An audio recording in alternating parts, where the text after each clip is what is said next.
For all of our die-hard fans, we've recently released our first ever limited apparel drop with a high-quality, comfortable graphic hoodie. This hoodie will only be available while quantities last, and it's perfect for working out, staying warm this winter, and just everyday use. Head over to shop.motiversity.com to grab yours today. A lot of people, it's the expectation that destroys their ability to be successful because they expect to win on the first shot, and no one does. And so it's like, are you asking the universe to be unreasonable for you by expecting to be good on your first try? With 20 hours of focused effort, most people can be pretty decent at something, but most people spend years waiting to do the first hour. How can I decrease that action threshold and get someone to just embrace the suck? You should expect to suck, and it would be unreasonable for you to be good if you haven't done it before.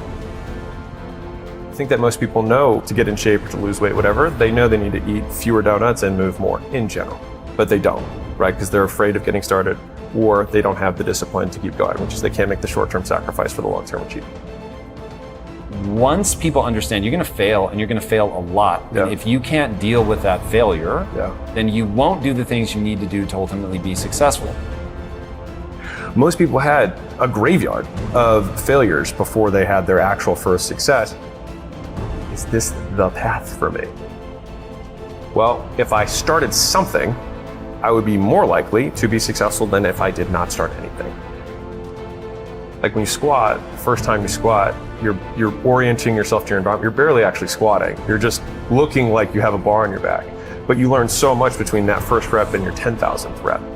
You have to be, in my own language, willing to stare nakedly at your inadequacies. And if you can stare nakedly at your inadequacies, then you can actually get better. I think most people have a dramatic underestimation of how much volume it takes to be successful, right? They're like, okay, I should go on 5 dates and then find the girl I'm going to marry. Like, what if it was 500? Do not cast power to your excuses. Own your circumstances, because no one else will.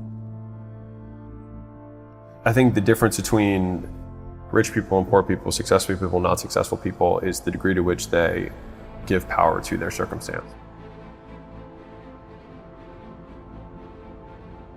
When I say these beliefs, I don't say these as an affront to anyone who shares different beliefs, to be clear.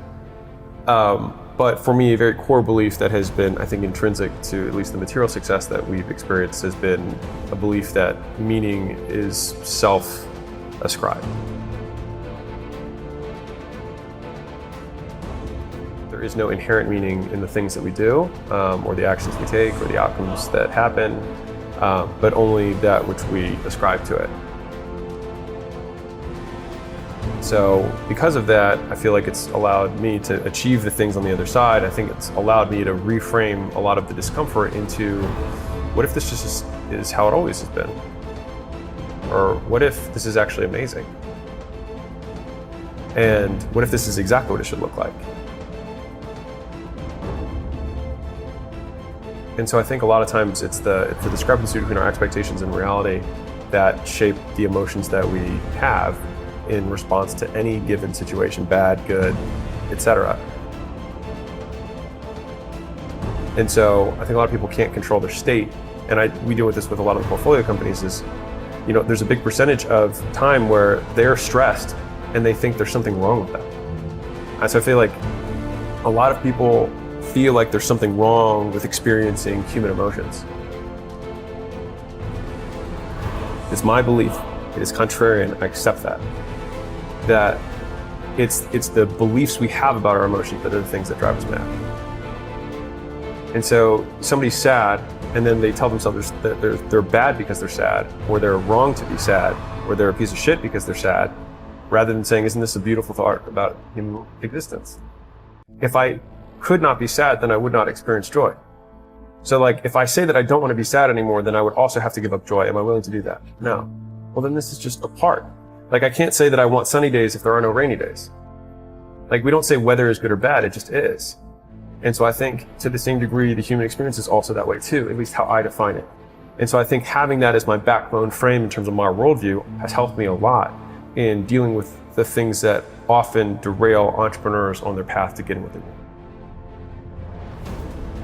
They were trying to find habits of highly successful people, and when they actually pulled apart, it's not, and I hope I'm not contradicting anything, but there's people who are really rich who wake up really late and work really late. And there's people really rich who wake up really, really early. And there's people who are really rich who eat really healthy. And there's people really rich who drink Coca-Cola and eat French fries every day.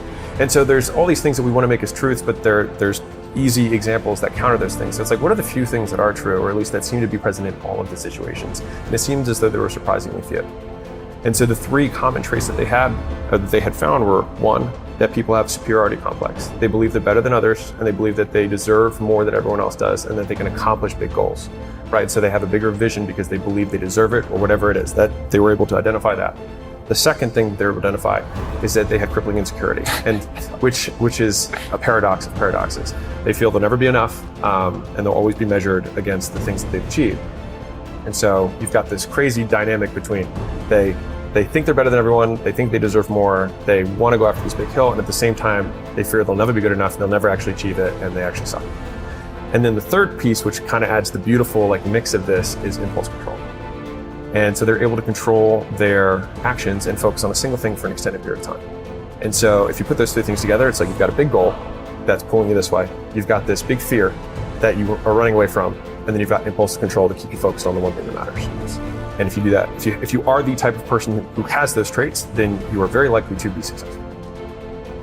There's this competition that I used to feel towards the older classmen. Think about it like entrepreneurial grades. I just feel like I'm going to be further, faster, whatever by that time than that guy is. But those guys helped me. So of course it would make sense that I get there faster. And there are guys in their mid-20s with 9-figure companies and they're killing it. And it just wasn't, I don't want to say it wasn't possible. It was extremely, extremely, extremely unlikely 20 years ago. But because of the access to information, the information's out there. And so somebody who's 26 can have the experience of somebody who's 60. So they can be as good at the game, real talk, as good at the game as somebody that much older. It's because they've had Warren Buffett videos they've been able to watch their whole high school about finance and investing, and Charlie Munger talking about character traits and all these things that you didn't have. And here's the thing, the older guys owe it to themselves to be thrilled that business is a sport that you don't have to age out of. My knee's going bad, doesn't fucking matter in business, man. A lot of times we think I want to be the greatest of all time. I'm sure a lot of people do, right? Whatever. But if I did my job, I won't be. Because somebody else will be better than me if I did my job. Yeah. And so that was a really interesting point that I feel shifted inside of me in terms of a competition and thinking I shouldn't be competing against these guys who are ahead of me. I should be thanking them because of course I'm going to be there sooner, faster than them. I was because I had them and they didn't have them.